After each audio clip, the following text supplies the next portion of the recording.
থরে থরে সাজানো শাড়ি, কাপড়, প্রসাধনী সামগ্রী সহ নানা দ্রব্য। অপরদিকে বাঁধা রয়েছে কয়েকটি মহিষ, তবে বিক্রির জন্য নয়। পাচার হওয়া এসব পণ্য জব্দ করেছে বিজিবি। দেশের সীমান্ত দিয়ে প্রতিদিনই ভারত থেকে ঢুকছে বিভিন্ন অবৈধ পণ্য, কখনো মাদকদ্রব্য, কখনো বা প্রসাধনী সামগ্রী সহ নিত্য প্রয়োজনীয় পণ্য। তবে বিজিবির কড়া নজরদারিতে আটকা পড়ে অবৈধ চোরাচালানকারীরা।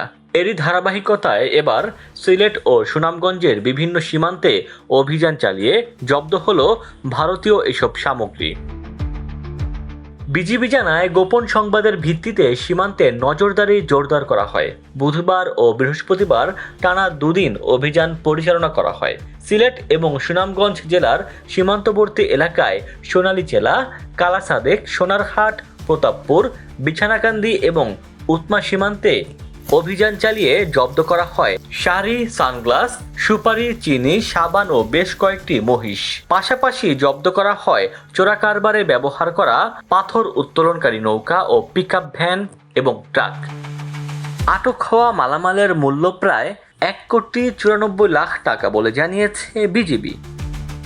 ডেস্ক রিপোর্ট, দৈনিক ডেসটিনি।